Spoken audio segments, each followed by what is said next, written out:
Video like जरूर कर लीजिए और ऐसे वीडियो लगातार फ्री में पाने के लिए चैनल को तुरंत सब्सक्राइब कर लीजिए और बेल आइकन को जरूर टैप कर लीजिए ताकि आगे भी सारे वीडियो आपको मिलते रहे। यूट्यूब में फॉलो करते हैं तो प्लीज ये वाला फ्री टेलीग्राम चैनल जरूर ज्वाइन कर लीजिएगा। सारे नोटिफिकेशन सारे अपडेट यहीं पे आते हैं, ध्यान रखिए। नमस्कार दोस्तों, एग्जाम प्रिपरेशन में एक बार फिर से आप सभी का स्वागत है और हम लोग सॉल्व कर रहे हैं टॉप 1000 क्वेश्चन की सीरीज। तो सेक्शनल वाइज चल रहा है। टॉप 500 क्वेश्चन करंट अफेयर के हो चुके हैं। एंशिएंट हिस्ट्री के मैंने 100 क्वेश्चन कराए हैं और ये पूरे कंप्लीट हिस्ट्री को इंक्लूड किया गया 100 क्वेश्चन इसके आज कंप्लीट हो रहे हैं। तो आपको ये सारी सीरीज कंटिन्यू रखनी है। तो अप्रॉक्सीमेट आपके 700 क्वेश्चन हो चुके हैं यूपी पीसीएस प्रीलिम्स के लिए और ये हेल्प किस में करेंगे, आरओ एग्जाम में, और इसके साथ जिन भी एग्जाम में जीएस या करंट अफेयर आती है उन सभी में हेल्प करेंगे। अब आगे मैं हिस्ट्री, ज्योग्राफी, पॉलिटी, इसी तरह सारे सब्जेक्ट के करवा के फुल लेंथ मॉक टेस्ट करवाऊंगी। तो डेली इस सीरीज से जुड़े रहें। रात को 9 बजे ये सीरीज आती है और दोपहर 1 बजे वाली क्लास भी इंपॉर्टेंट है क्योंकि यूपी पीसीएस के लिए 50 मोस्ट इंपॉर्टेंट टॉपिक मैं कवर करा रही हूँ। तो दोनों क्लास साथ में करिए, शॉर्ट्स भी देखते रहिए क्योंकि वहाँ पर भी कुछ ना कुछ इंपॉर्टेंट इन्फॉर्मेशन डिस्कस कर ली जाती है। तो बहुत कम समय में, लगभग आधे घंटे का समय देकर ही आप डेली का अपना टारगेट इसके साथ कंप्लीट कर सकते हैं। साथ में प्रैक्टिस करने के लिए आप यूपी पीसीएस प्रीलिम्स का जो प्रैक्टिस बैच है ले लीजिए, जो कि ज्ञान सर एजुकेशन ऐप पर मिलेगा मात्र 99 रुपये में। करना क्या है, उस पर जो भी टेस्ट कराए जा रहे हैं ना उनको अटेम्प्ट कीजिए और अपना स्कोर देखिए क्या आ रहा है। पेपर कैसा भी है, आपको टफ लग रहा है, आपको ईजी लग रहा है, आपको उसको अटेम्प्ट करना है और उसको अटेम्प्ट करने के बाद अपना स्कोर देखना और फिर एनालाइज कीजिए किस सब्जेक्ट में अभी आपका स्कोर सही नहीं है। पीवाईक्यूज भी कराए गए 10 सालों के। तो पीवाईक्यू से आपको ये समझ में आएगा कि कैसे प्रश्न आपसे आगे पूछे जाने। रिपीट कुछ क्वेश्चन होते हैं, जरूर होते हैं, सब नहीं हो सकते, लेकिन उन्हीं के आसपास की इंफॉर्मेशन से क्वेश्चन पूछे जाते हैं, उनको रेडी करेंगे। ठीक है। इसके अलावा देखिए, जिसको भी एग्जाम में थोड़ी बहुत हेल्प की ज़रूरत है वो इसको सुन के, अदरवाइज आप अगर नहीं सुनना चाहते तो स्किप कर लेंगे वीडियो और क्वेश्चन से स्टार्ट कर लेंगे। ठीक है। इसके साथ ही अगर मैं बोलूँगी कि आपको सब्जेक्ट में लग रहा है कि अभी कंप्लीट नहीं कर पाए हो तो आपको स्टडी मटेरियल ले लेना है। ज्ञान सर एजुकेशन ऐप पे आपको यूपी पीसीएस का मेंटरशिप प्रोग्राम भी मिल जाएगा, या फिर आपको स्टडी मटेरियल चाहिए तो वो आप ले सकते हैं। आपको सिर्फ उतना ही पढ़ना है, उतने की ही प्रैक्टिस करनी है। एग्जाम ओरिएंटेड आपको सारा मटेरियल दिया जाएगा और आसानी से कट ऑफ क्वालिफाई कर पाएंगे। ठीक है। क्यों? क्योंकि कैसे प्रश्न पूछे जाने हैं, कैसी संभावना है, तो इसका जो आपको एक मॉक मिलना चाहिए वो मिल जाएगा यूपी पीसीएस का ज्ञान सर एजुकेशन ऐप में। वो 499 का यूपी पीसीएस मेंटरशिप प्रोग्राम। इसके अलावा अगर आप कोई प्रैक्टिस बैच लेना चाहते हैं, यूपीएसआई का एग्जाम होने वाला है, एलटी ग्रेड का है, जीआईसी, ये सारे एग्जाम्स लगे हुए हैं और सभी के प्रैक्टिस बैच मात्र 99 रुपए में अवेलेबल है। ज्वाइन कीजिए और प्रैक्टिस कीजिए बेहतर ढंग से।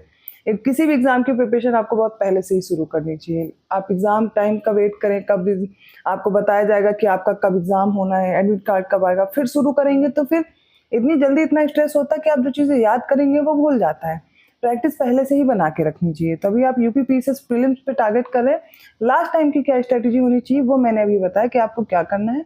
आपको टारगेट करना है कि आप कितने से क्वेश्चन सही कर पाओ। वो सिर्फ एग्जाम ओरिएंटेड ही टेस्ट सीरीज या ओरिएंटेड एग्जाम ओरिएंटेड ही आपको स्टडी मटेरियल लेना है। ठीक है। तो ये आपके कोर्स से रिलेटेड छोटी सी इन्फॉर्मेशन थी। मैं बहुत टाइम बात नहीं करती हूँ, लेकिन मुझे लगा एग्जाम टाइम पास है तो थोड़ी बहुत मेरे से हेल्प हो जाएगी आपको। अब चलिए क्लास स्टार्ट करते हैं। जिनको नहीं सुनना है, मैंने कहा था आप स्किप कर सकते हैं। चलिए देखते हैं। 91st क्वेश्चन है और आज ये क्वेश्चन कंप्लीट हो जाएंगे जो मैं 100 क्वेश्चन करा रही हूँ। इसमें पूछा क्या गया है, तो निम्नलिखित में से गलत विकल्प चुनना है और 4 ऑप्शन हमारे सामने दिए भी गए हैं। पहले में पूछा गया है, बताया गया है, सबसे पहले बलबन ने दिल्ली के चारों कोनों, एक भोजपुर, पटियाली, कंपिल और जलाली, इन चारों कोनों पर क्या किया था, 4 किलो का निर्माण किया था। तो ये किसने किया था ये बताना है। दूसरा है, अलाउद्दीन खिलजी ने 1303 में सीरी का निर्माण करवाया था और जिसे दूसरी दिल्ली के नाम से जानते हैं। ओके।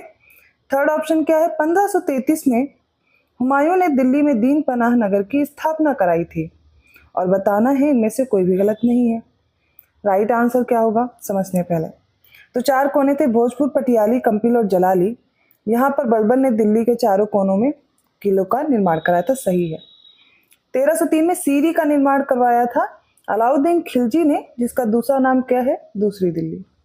और दीन पनाह नगर किसने स्थापना की थी, 1533 में हुमायूं ने। तीनों करेक्ट हैं। राइट आंसर क्या होगा, ऑप्शन डी। 92nd क्वेश्चन क्या है, निम्नलिखित में से सही विकल्प चुने। पहला कथन क्या कह रहा है वो देखते हैं। कन्नौज का युद्ध 1540 में शेरशाह सूरी और हुमायूं के बीच लड़ा गया था। सेकेंड है चौसा का युद्ध 1539 में हुमायूं और शेरशाह सूरी के बीच लड़ा गया था। थर्ड है सरहिंद की लड़ाई 1555 में मुगल साम्राज्य और सूरी साम्राज्य के बीच लड़ी गई थी। फोर्थ है सामूगढ़ की लड़ाई 1658 में औरंगजेब और दारा सिकोह के बीच लड़ी गई थी। इनमें से कौन कौन से कथन सही हैं? तो अब आप इस क्वेश्चन से जितने भी इंपॉर्टेंट बैटल्स हैं देखिए एक साथ हो गई ना। कन्नौज का 1540 में, चौसा का 1539, सरहिंद की लड़ाई 1555 और सामूगढ़ की 1658, चारों करेक्ट हैं। ऑप्शन डी सही होगा। लेकिन किसके किसके बीच हुआ? शेरशाह सूरी और हुमायूं के बीच कन्नौज का और चौसा का भी हुआ। और मुगल साम्राज्य और सूरी साम्राज्य के बीच कौन सी हुई? सरहिंद की लड़ाई हुई। सामूगढ़ की औरंगजेब और दारा सिकोह के बीच, सारे करेक्ट हैं। अगला प्रश्न देखिए, निम्नलिखित को कालानुक्रम में व्यवस्थित करें, मतलब क्रोनोलॉजिकल ऑर्डर में सेट करना है। क्या क्या है? तो अकबर ने लाहौर के किले का निर्माण जब कराया, अजमेर के किले का, अटक किले का और इलाहाबाद किले का, इनका सबका निर्माण कब कराया?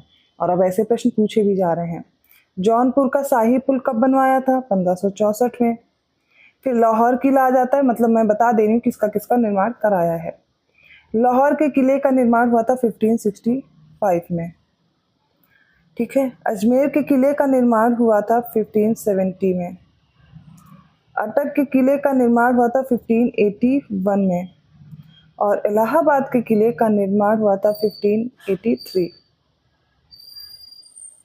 अगर क्रोनोलॉजिकल ऑर्डर में लगाएंगे तो सीरियल में ही दिया गया है 1 2 3 4। इससे पहले जो जौनपुर का किला है उसका भी निर्माण हुआ था, जौनपुर शाही पुल 1564 में। उसके बाद लाहौर किला बनवाया था और अजमेर किला, फिर अटक और इलाहाबाद का किला। 1 2 3 4 ऑप्शन बी में दिया गया है। 94th क्वेश्चन है, निम्नलिखित में से सही विकल्प चुनें। दक्षिण के राज्य और उनसे संबंधित शासक दिए गए हैं। नीलराज, अवमुक्त, एरंडपल, दमन और कौशल पलक और पृष्ठपुर व्याघ्रराज। इसका देखिए क्या होगा। तो नीलराज से अवमुक्त दिए गए हैं शासक, सही है। एरंडपल के दमन भी सही है। और जो कौशल है, कौशल के गलत दिए गए क्योंकि पलक थे उग्रसेन के शासक, उग्रसेन के, ना कि कौशल के। तो कौशल के आपको याद रखना महेंद्र को। पृष्ठपुर में दिया गया व्याघ्रराज, ये महाकांतार से संबंधित थे, ना कि पृष्ठपुर। तो पृष्ठपुर से याद रखेंगे महेंद्रगिरी को। सही उत्तर यहाँ पर क्या होगा? पहला और दूसरा ही सही, इसलिए ऑप्शन ए चूज करेंगे। 95th क्वेश्चन क्या? निम्नलिखित में से सही विकल्प चुनें। पहला है कुषाण शासकों ने भारत में सर्वाधिक संख्या में तांबे के सिक्कों को जारी किया। सेकंड है हस्तिनापुर में गैरिक मध्यान्ह पात्र का नामकरण किया गया था। थर्ड है भारतीय उपमहाद्वीप में हंसिया के प्रयोग का प्राचीनतम साक्ष्य मेहरगढ़ से प्राप्त किया गया है। और फोर्थ है चोल साम्राज्य तमिलनाडु के आधुनिक तंजौर और तिरुचिरापल्ली जिले में फैला हुआ था। इसमें से देखेंगे तो सारे स्टेटमेंट सही हैं, इसलिए राइट आंसर ऑप्शन डी है। 96 क्वेश्चन में बताना निम्नलिखित में से गलत विकल्प कौन सा है। घाघरा का युद्ध दिया गया, सेमल की लड़ाई और तालीकोटा का युद्ध। 1529 में घाघरा का बैटल दिया गया है बाबर और महमूद लोदी के बीच। सेमल की लड़ाई 1544 में शेरशाह सूरी और हिंदू राजपूत राव मालदेव के बीच। तालीकोटा का 1565 में दक्कन सल्तनत और विजयनगर साम्राज्य के बीच लड़ा गया था। या फिर ऑप्शन डी में से कोई नहीं, और यही सही है क्योंकि सारे सही दिए गए हैं, ठीक है, कोई भी गलत नहीं। 1529 में हुआ था ना महमूद लोदी और बाबर के बीच में। मोहम्मद लोदी को बंगाल के सुल्तान नुसरत शाह ने सहायता प्रदान की थी और इस युद्ध में बाबर ने महमूद लोदी को और सुल्तान नुसरत शाह को हराया था, याद रखिएगा। ऑप्शन डी करेक्ट है। 97 क्वेश्चन है, सही स्टेटमेंट ढूंढना है। पहला है मुगल शासक शाहजहां ने आसफ खां को वजीर नियुक्त किया था। सेकंड है मुगल शासक अकबर ने मुजफ्फर खां को वजीर नियुक्त किया था। थर्ड है मुगल शासक बाबर ने असद खां को वजीर नियुक्त किया था। और फोर्थ है मुगल शासक औरंगजेब ने निजामुद्दीन महमूद खलीफा को वजीर नियुक्त किया था। इनमें से कौन कौन से स्टेटमेंट करेक्ट हैं? तो शाहजहां ने आसफ खां को वजीर नियुक्त किया था, अकबर ने मुजफ्फर खां को, बाबर ने किसको किया था? तो निजामुद्दीन महमूद खलीफा को, और औरंगजेब ने असद खां को। तो तीसरा और चौथा गलत दिया गया था, ऑप्शन ए सही होगा, पहला और दूसरा करेक्ट है। देखिए इनमें से कौन सा स्टेटमेंट गलत है बताना। 98 क्वेश्चन है, ऑप्शन ए है। सुल्तान मुजफ्फर शाह प्रथम और मुजफ्फरीद राजवंश का शासक था जिसने 1407 से 1411 तक गुजरात सल्तनत पर शासन किया था। तो मुजफ्फर शाह प्रथम के बारे में ये सही है। अबुल हसन कुतुब शाही वंश का 8वां और अंतिम शासक था जिसने दक्षिण भारत में गोलकुंडा राज्य पर शासन किया था, ये भी करेक्ट दिया गया है। थर्ड देखते हैं, बाज बहादुर नामक मियाँ बायजीद बाज बहादुर मालवा के मुजफ्फरीद राजवंश के अंतिम शासक थे, सी भी करेक्ट ही है, तो बी गलत होगा। जौनपुर सल्तनत पर सरकी वंश का शासन था, ये भी करेक्ट ही है, तो सारे स्टेटमेंट यहाँ पर करेक्ट है, कोई भी गलत नहीं दिया गया। 98 में कोई भी इनकरेक्ट नहीं है। 99 क्वेश्चन है, निम्नलिखित में से सही विकल्प चुने। पहला है तीर्थंकर महावीर का निर्वाण स्थल पावापुरी है। सेकंड है तीर्थंकर ऋषभनाथ का निर्वाण स्थल अष्टपद है। थर्ड है नेमिनाथ का निर्वाण स्थल चंपापुरी है। और वासुपूज्य का निर्वाण स्थल उज्जैन है। इनमें से कौन कौन से सही हैं? महावीर स्वामी का निर्वाण स्थल क्या है? तो पावापुरी है, करेक्ट हो जाएगा। और जो ऋषभनाथ है, इनका मोक्ष स्थल क्या है या निर्वाण स्थल? अष्टपद है। नेमिनाथ का क्या है? तो नेमिनाथ का जो निर्वाण स्थल है वो उज्जैन है, ना कि चंपापुरी है। और जो वासुपूज्य है, इनका क्या है? चंपापुरी। तो थर्ड और फोर्थ इनकरेक्ट होगा, ऑप्शन ए सही है, पहला और दूसरा सही है। आज के सेट का लास्ट क्वेश्चन है, लेकिन हर एग्जाम के लिए इंपॉर्टेंट क्वेश्चन है। निम्नलिखित में से सही विकल्प का चयन करें। अगर इस टाइप के क्वेश्चन को या इस टॉपिक को आप रिवाइज करके नहीं जाते एग्जाम में, तो अक्सर ये गलत हो जाता है। दीवाने इस्तिहाक, दीवाने खैरात और दीवाने बंदगान के बारे में बताना कौन सा सही है।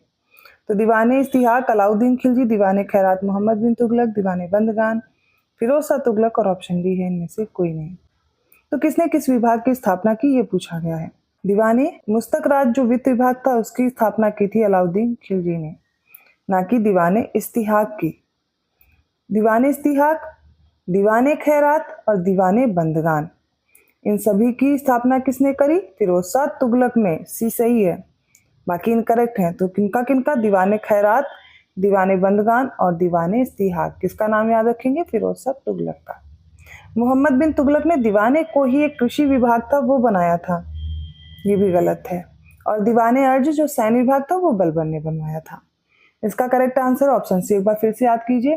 दीवाने मुस्तक राज वित्त विभाग था अलाउद्दीन खिलजी के द्वारा, दीवाने को ही कृषि विभाग था मोहम्मद बिन तुगलक, दीवाने अर्ज एक सैन्य विभाग था बलबन के द्वारा, दीवाने बंदगान, दीवाने इस्तिहाक, दीवाने खैरात और ये सब फिरोज शाह तुगलक ने बनवाए थे। इतने में ही प्रश्न पूछा जाता है।